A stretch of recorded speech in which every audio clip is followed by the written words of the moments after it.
Hey guys, Danny Johnson here, and today we're looking at the 1-inch drive Milwaukee 2867-20 impact driver.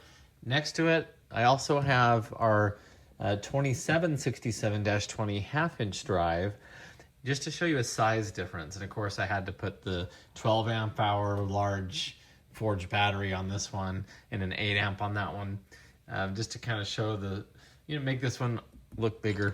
When you see this ring here, you know that they're seriously talking business.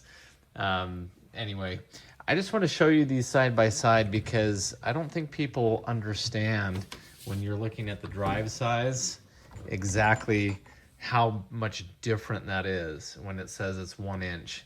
So the reason why is half inch, you're measuring from here to here, right? But you're measuring it from here to here on all four sides, okay? So if you look, yeah, definitely, this is, half the height of that.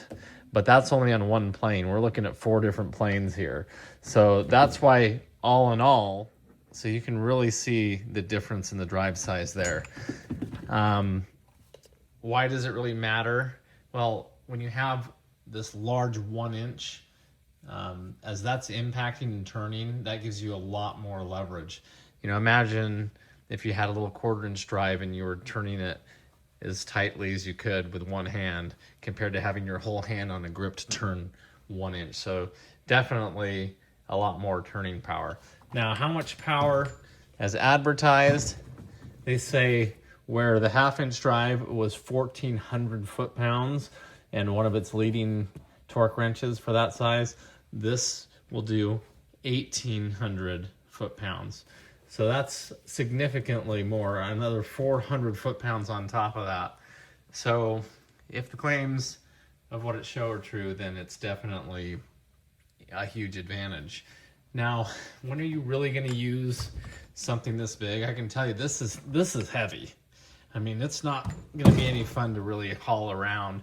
This is for bigger stuff, maybe like half shafts, if you're doing the axle nut for that, if you're trying to crush or crush sleeve on the pinion nut for the differential. But of course, you don't really want to use impacts for that. So more for removal. But when you are tightening it down, you could tighten down in small increments and then keep checking your backlash and make sure that you're not over tightening and crushing the crush sleeve. Now, here's something that you want to keep in mind as well.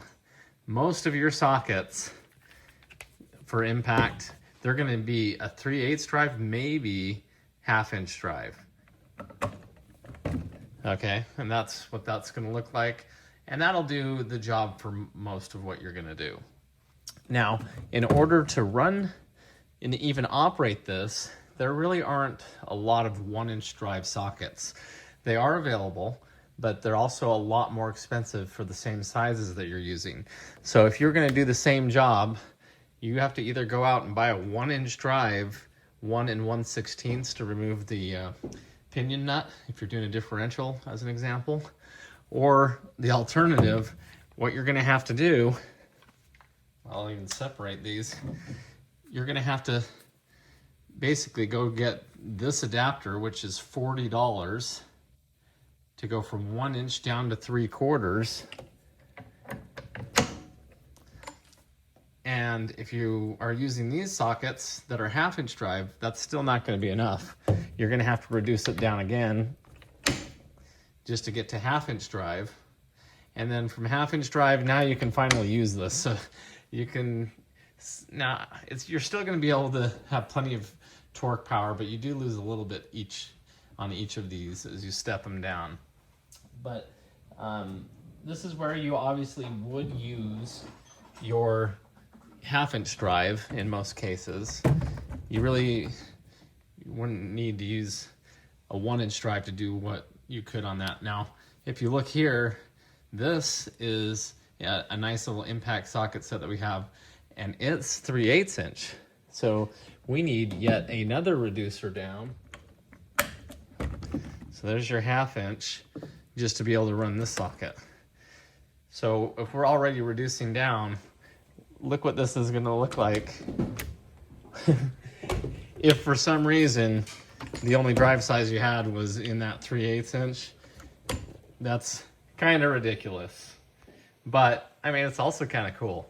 But you can see that at this point, with this much torque, you're most likely going to break whatever fastener you're using. So to remove something, okay, I can understand that.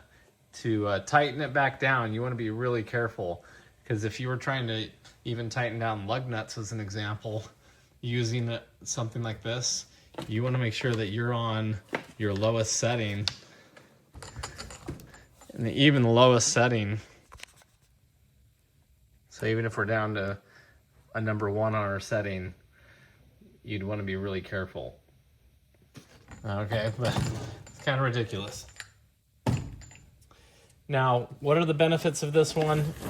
This is such an expensive tool. It's nearly $1,000, especially if you're going to buy it with a battery and charger. It's going to be about $1,000 or a little bit more.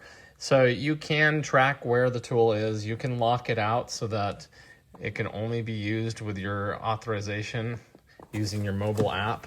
So, you know, that's cool. I'll show you how to use the one key on Milwaukee tools to lock or unlock the tools. Now, in order for this to work, you do have to have the app downloaded onto your phone, and you also have to have the tool set up for you in order to unlock and lock the tool. Okay, so this tool is usable, and we're gonna basically lock it out and see if that keeps it from being able to be used.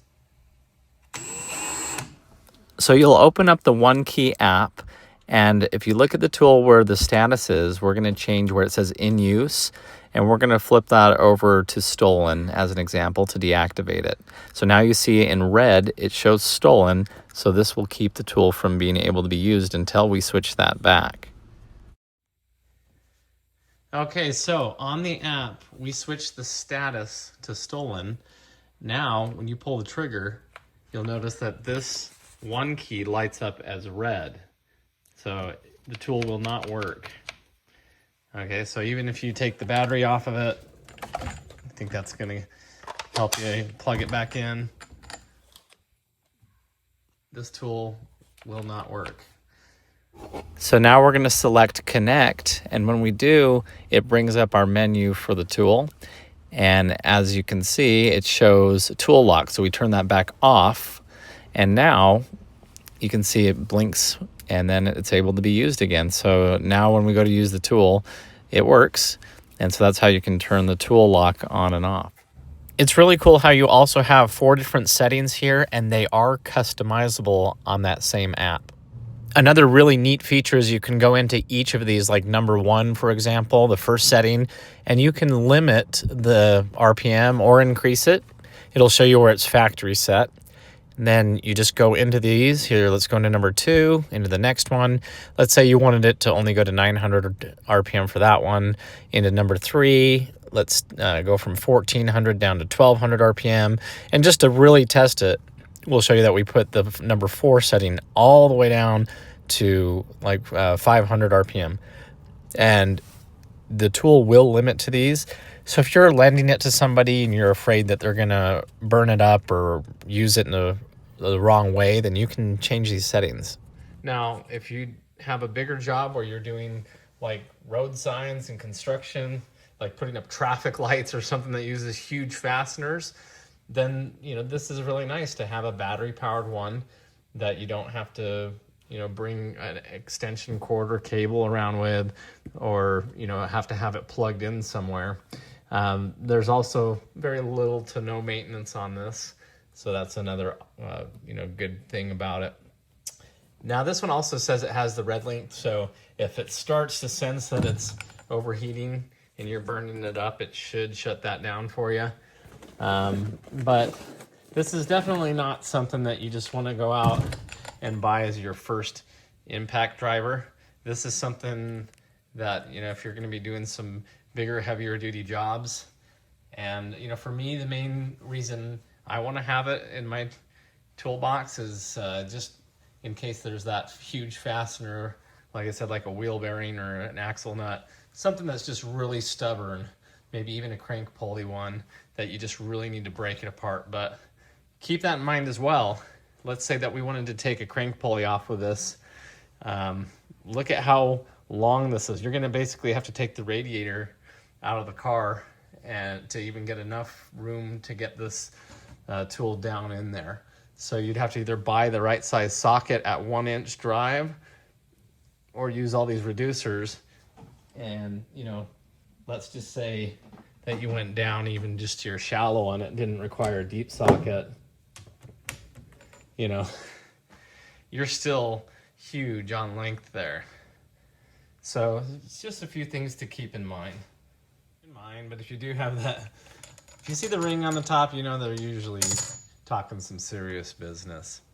This 1/2 inch drive is really going to do just about anything that you need it to do. But if you're working on bigger equipment, then you might like that extra half of the 1 inch drive. Now it does come with this, which would prove pretty helpful. This ring just goes on to the front, and then you just tighten it down. But yeah, this tool is heavy enough that is nice to have a little bit more control on it. Okay, please note we have a jack stand here. I have the car's jack that we're using. There's a tire around the back. Okay, we're not getting under this at all. We should not be doing this on loose gravel. This is for demonstration purpose. We're not actually doing a repair. I'm just showing you the differences in the impact drivers. So if you're going to do any kind of work like this, please do it on solid ground with the proper, you know, hard surfaces and jack stands and everything like that. Okay, with that said, here is our 1/2 inch drive at 100, a little bit more than 100 foot-pounds, just to show you that these are all torqued.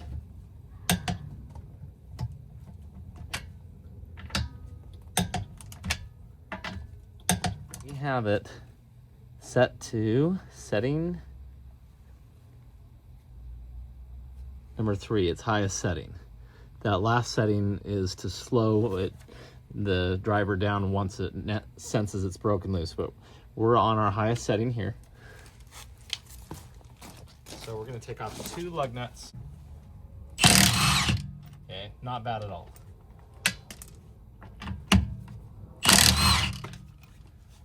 Okay.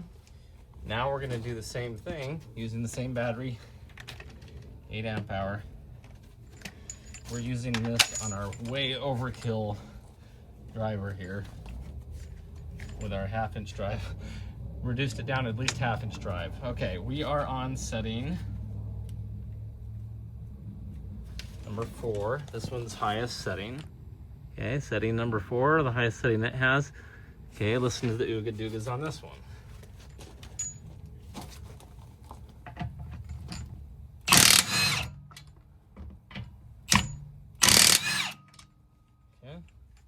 Still a few impacts there.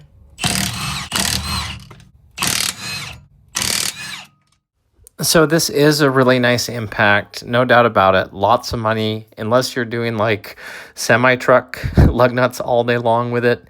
This other 1/2 inch drive really is going to be all that you're really going to need. That's my opinion, but of course it's always cool to have tools and you never know when you're going to need it. So thanks for watching. Please check the video description. I have other videos that are similar to this, and if you're new to the channel, please feel free to subscribe. Thanks, guys.